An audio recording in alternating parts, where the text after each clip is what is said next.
A knife with blood all over it falls onto the floor. Dokja is on the floor looking terrified as blood comes out of his nose. Then a woman holds his face in her hands, telling him that starting now they will be rereading everything. She assures him that whatever his father did was bad, and for that, he deserved to die. She assures Dokja that whatever he did was self-defense. His father is lying on the floor dead while his mother is comforting him. The scene shifts and Dokja is in the living room with his mother. She is sitting on the couch and tells him that she loves him more than she loves herself.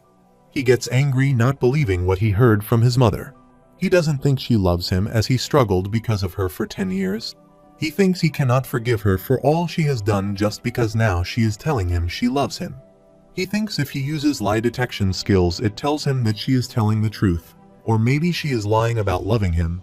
He tells her it's too late for her to tell him all this. She agrees, saying she doesn't think she has ever told him this before, as one never knows some things unless they're said aloud. He asks why she hadn't told him anything before, even when he had visited her so many times, and why she had always been so selfish. He complains that she always gives him the silent treatment, and asks the reason for writing such a book. She tells him her life has been hell on earth. He screams that whether he was at school or streets, he felt like the entire world was talking about him. He tells her that he even transferred school, but nothing changed. He recalls that everyone called him the son of a murderer, and he was always in the shadow of such a book called Murder's Notes from Underground. He confesses that he would have been able to endure all of it if she had just told him to hang in there a little. Even if she sold out his story for money, he would have been okay as long as she had told him that she was with him. His mother stands up and starts to leave. The notification shows that the fourth wall is shaking violently. She says she wanted to expose the truth. He asks if she wants to expose that she killed his father, but she denies it. He smirks and tells her that he knows what she means. The notification shows that Stigma, self-justification level 2, has been activated. She tells him she has read her memories again and again thousands of times after he left. She recalls the memories again and tells him that she has recalled them so many times that she doesn't know if they are true or not. He tells her he is glad that his father is dead, as he is a habitual domestic abuser and a gambling addict. Their family would have been in great danger if he had kept going. His mother asks then why is he mad if he knows everything. He starts recalling that he asked his mother 3 questions several times. One was why didn't she run away from home with him? The second was why she left him alone when he was so young, and the last was why didn't she come to see him after she was released. Dokja speechlessly looks away from his mother when she confesses that she should have told him this much earlier. Dokja then recalls that as those questions built inside of him, he started to answer them himself. The notification shows that the fourth wall's shaking is beginning to subside, but he erases all the answers in the end. Another tab shows that many constellations have gifted him 5,000 coins after hearing about his upbringing. She asks him the reason for changing the original story. If he had let the characters die just like in the original story, then the scenario would not have gotten this difficult. The tab shows that the constellation, prisoner of the golden headband, is dying to see how the conversation unfolds, and the demonic judge of Phi is asking him to reconsider things. He screams that the scenario had to be changed as she knows that Younghyuk cannot reach the 3rd round. He asks if this is why she is going through all the trouble, and he says she must have lost her mind. The tab shows that many constellations are frustrated by the censoring. He tells her that the ending is important to him, as this world protected him when she was not there for him. She tells him that this no longer is a work of fiction. A happily ever after doesn't simply exist in reality. He tells her that he never wanted a happy ending, and she asks him to stop everything. He needs to stop changing this story just because he knows the future of it. He is frustrated and tells him to say the reason for her meeting him. She tells him to stay here. He is stunned while blue energy emanates from him. She says she can't lose her only son again. She will do her best to get him through the next scenario. He tells her to be honest and tell him the real reason. He tells her that he knows she won't tell him the real reason. He then looks at her sad face. She, with her sad face, tells him that she didn't want to do this, but now she has to as she has no choice. She stands up and furiously asks him the reason for being so stubborn. The notification shows that the constellations are entertained by the drama. 2 people standing outside look at them feeling the rumbling. One of them runs calling Dokja's name. Both of them run. One stands by Dokja and the other goes to his mother. He knows that Jinuchi the person with his mother. His spells are difficult to deal with. One can counter them if one knows how. But the real problem here will be his mother. As he doesn't know his mother's supporting constellations, he needs to rush her down before she has a chance to use her abilities. The tab shows that personal skill, bookmark, has been activated. Dokja chooses bookmark number 4, Lycion Isparang. He chooses the personal skill, the Way of the Wind, level 10+1, has been activated. With that, everything starts rattling and falling on the ground and a crack comes between both the parties. Dokja asks his partner if she is ready, and he wants to end this quickly, and he chooses bookmark number 5, Kyrgyz Rodgram. When he looks at his side, an army of people are coming towards them, and they have guns in their hands. In the air, they are all surrounded by the men in guns. His partner screams, not knowing who those people are. 2 ladies from those people speak and tell him he needs to stay here. His mother's partner tries to speak, but his mother stops him. The tab shows that the supporting constellation of Incarnation, Sejong Lee, has revealed their modifier.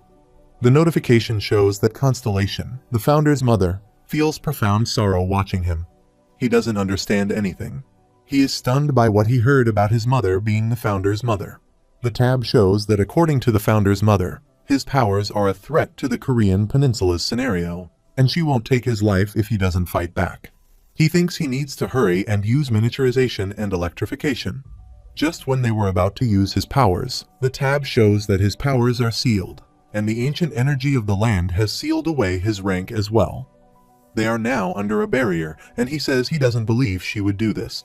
He recalls that this is a stigma that can only be used within the Korean Peninsula, which steals away your target's power using stories. The owner of the stigma is one of the most exalted deities of Hongik, the Inbula of the Korean Peninsula, and the star of the most famous story known on the land.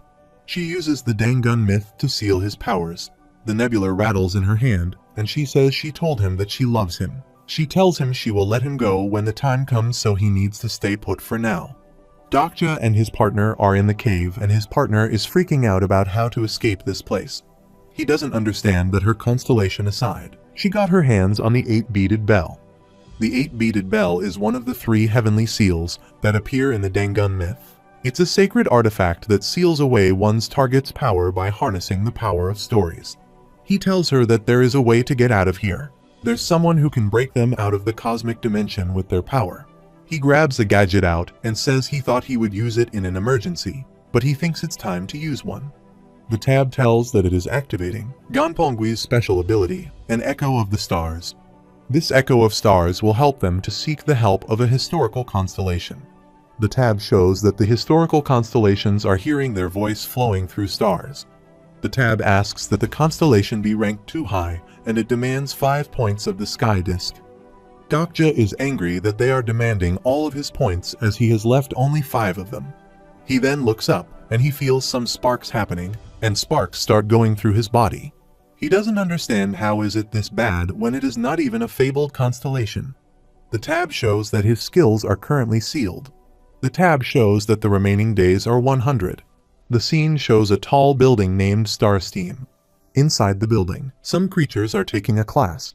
The teacher tells them that they are forbidden to interfere in the main scenarios, so they are supposed to use subordinates to intensify conflicts between characters or put them in danger.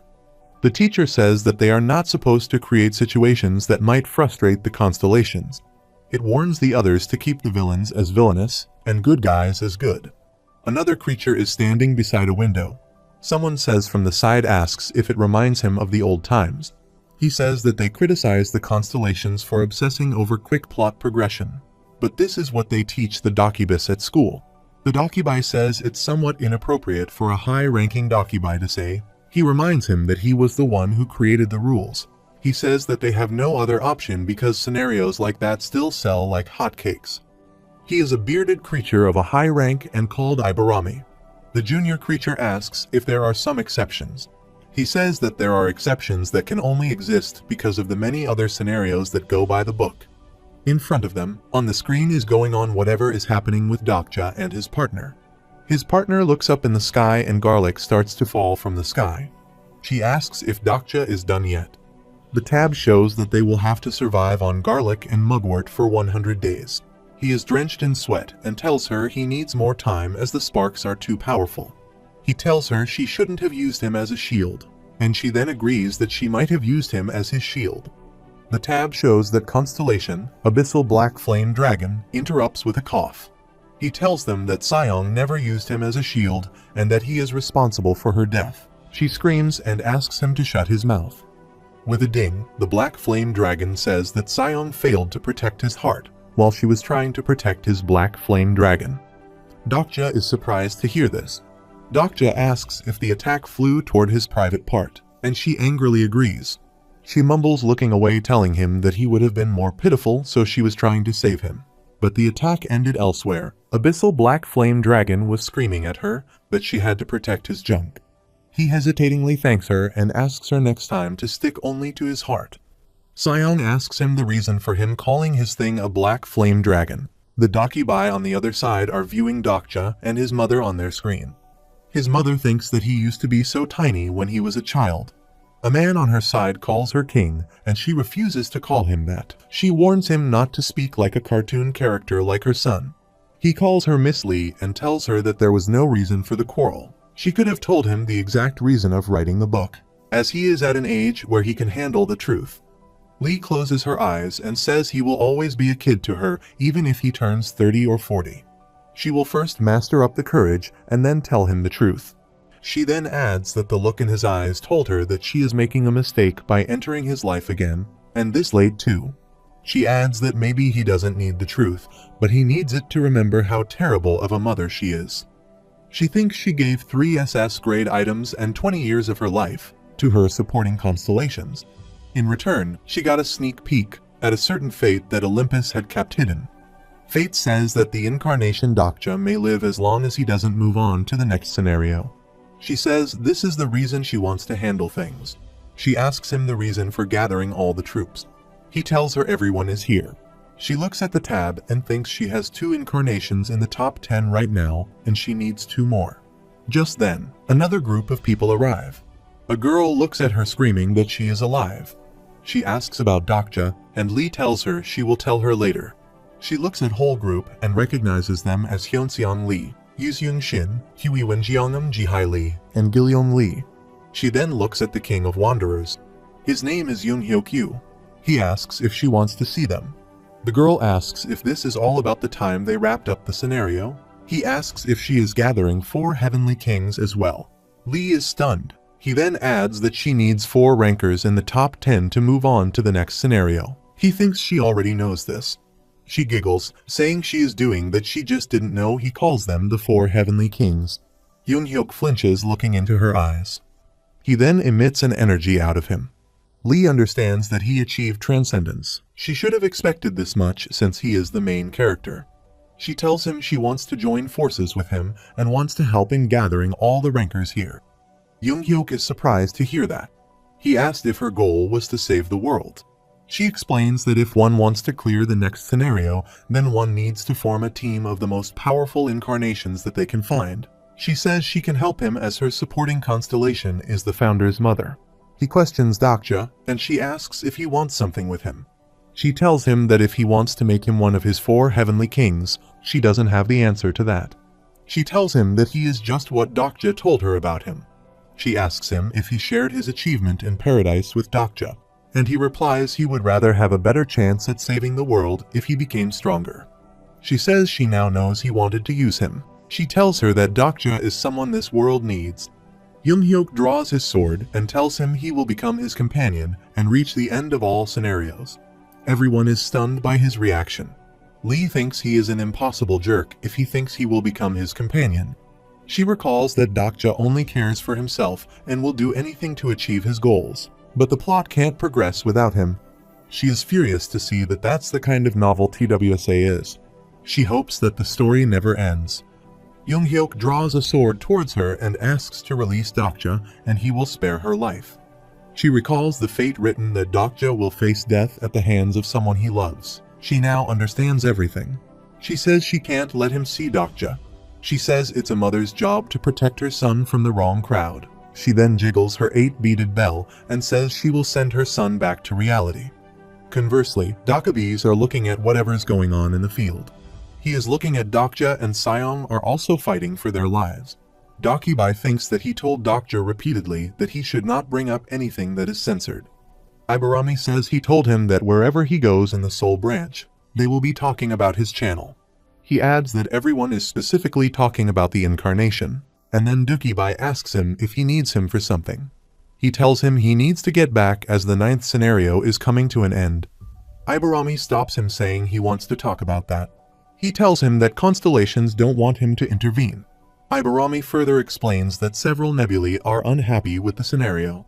He looks at Dokja and says because of this incarnation they are not happy. Dokkaebi refuses, saying it is just an incarnation. He looks at him keenly and says he is not just an incarnation now, and he will become a monster. He asks the small Dokkaebi with red eyes if he has forgotten what happened back then. He tells him that they cannot let that type of oddity happen again, while looking at the screen where Seong is asking Dokja to do a better job. He recalls the past when a constellation appeared in the Korean peninsula. With Doja's superior talent, he posed a threat to the balance of scenarios, stirring complaints in many. Although they removed him from the scenarios despite the probability aftermath, he came back alive from an alternate dimension and made himself a constellation. Dokja is in immense pain with the sparks occurring in his body. Dokja is crying for help in immense pain. He calls for Goryeo top swordsman, Yongyong Chiak, and with that, a spark of circle in the ground arises around Dokja. Dokkaebi is furious, saying he is aware that a few constellations have complaints. They must be annoyed that Dokja Kim refused to join their nebula. He asks if they have already taken action about that. He goes back asking how is it fair for them to issue a fate even before the start of the 10th scenario. Ibarami asks if he is defending the incarnation. He refuses, saying he is only talking about the unfair scenario. Ibarami tells him he is in no position to say this, and Dokkaebi flinches.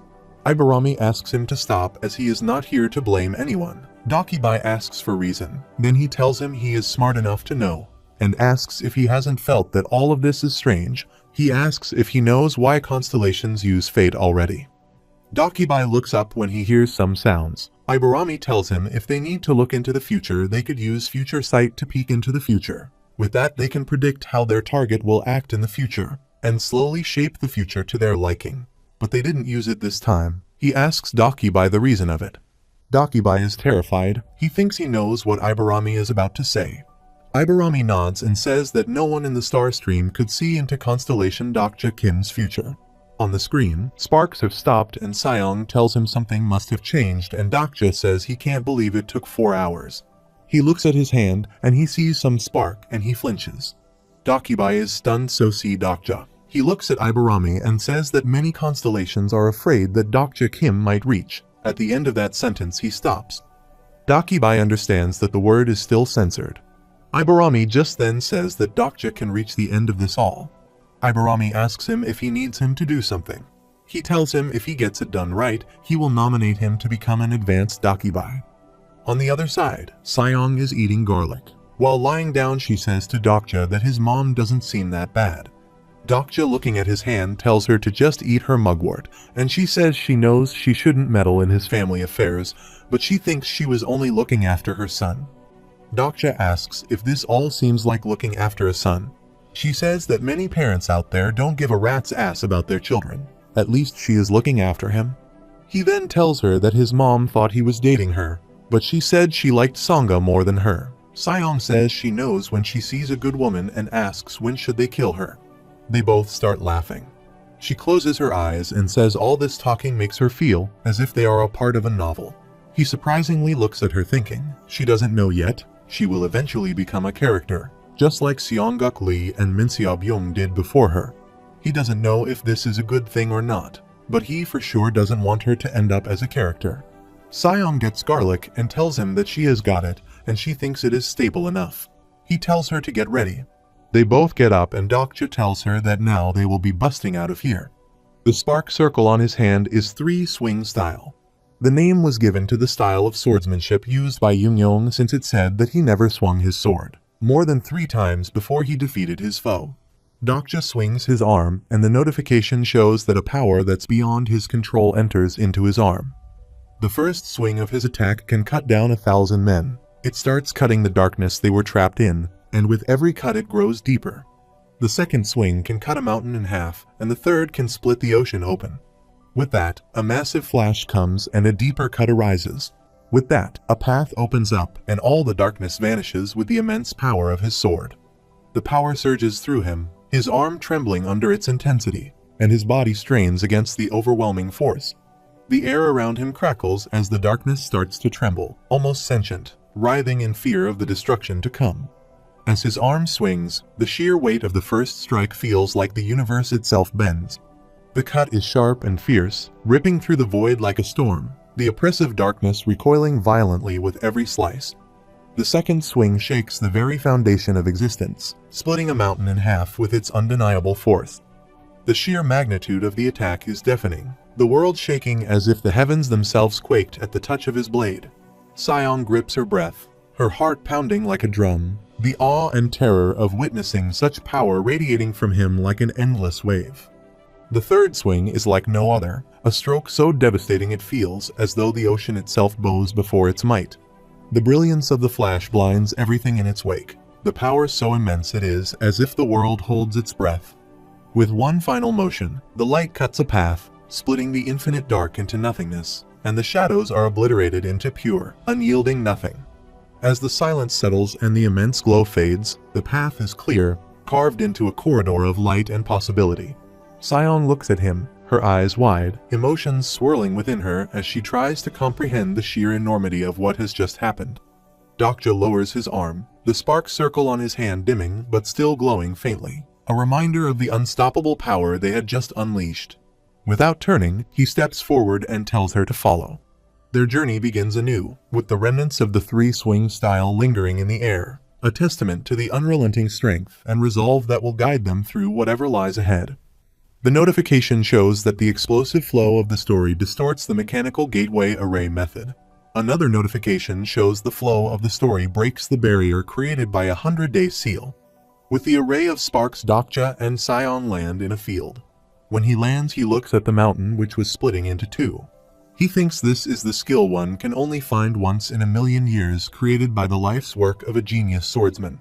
He thinks it's unfortunate that it only applies to the character of the novel, and he wishes he could make it all mine.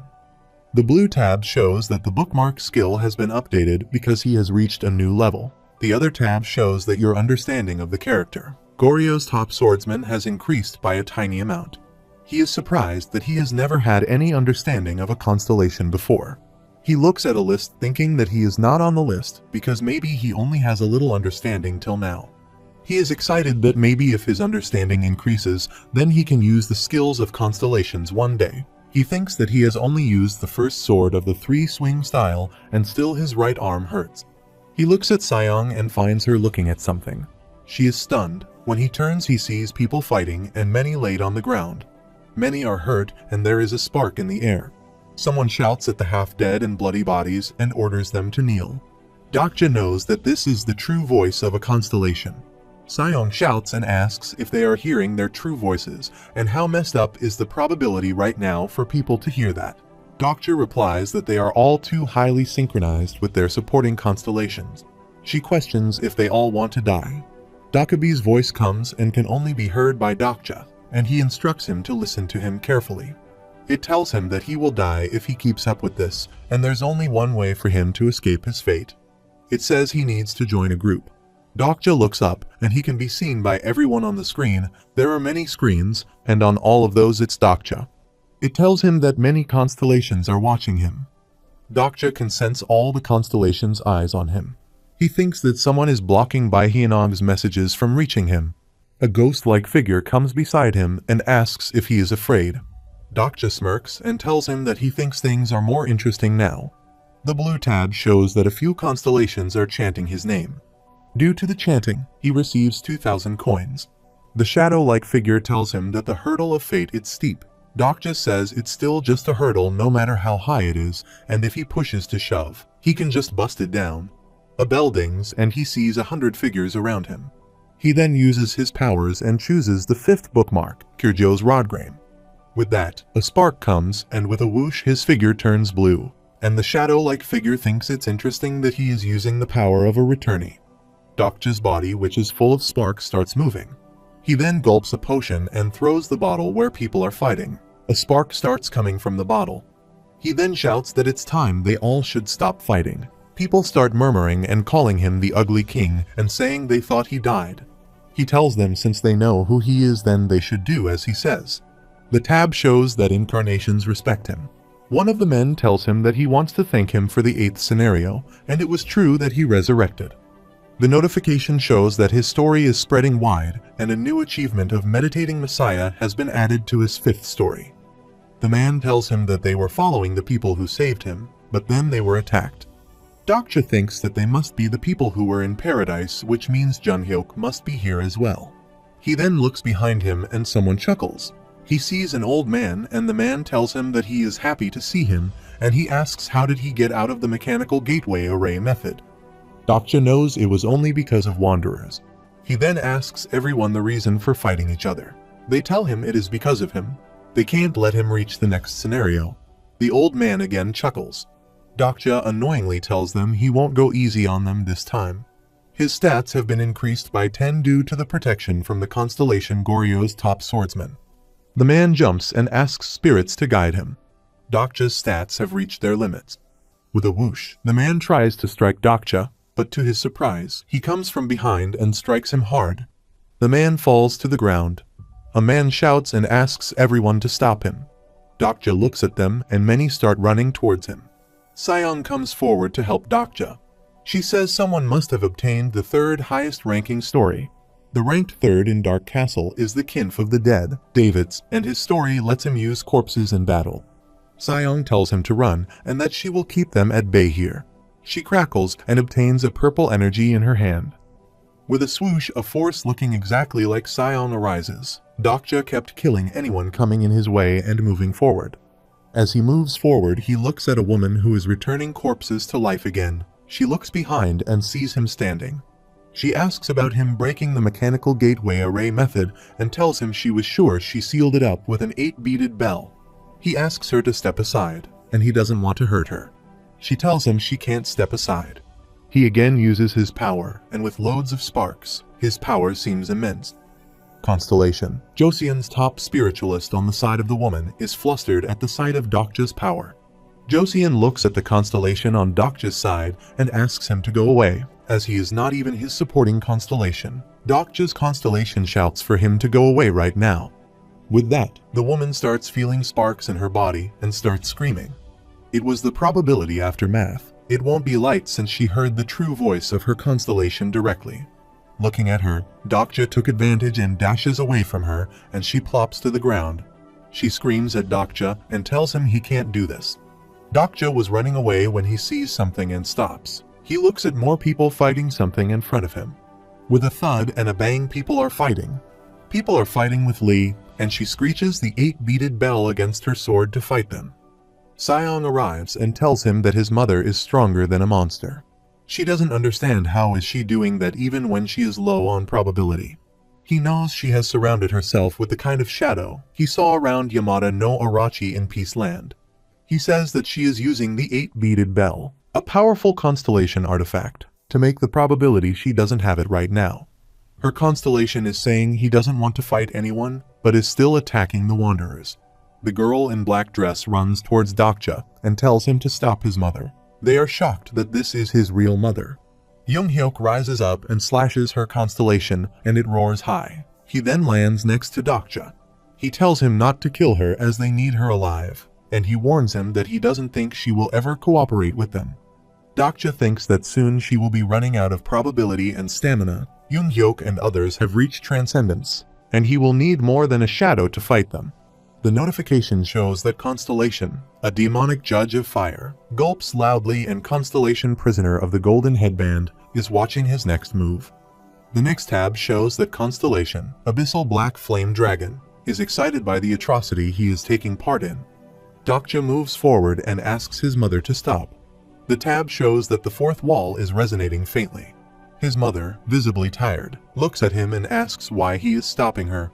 He grits his teeth, his fists trembling, and tells her he will listen to her just this once. His voice cracks as he demands, screaming at her to give him the whole story. His words cut through the silence, desperate and raw,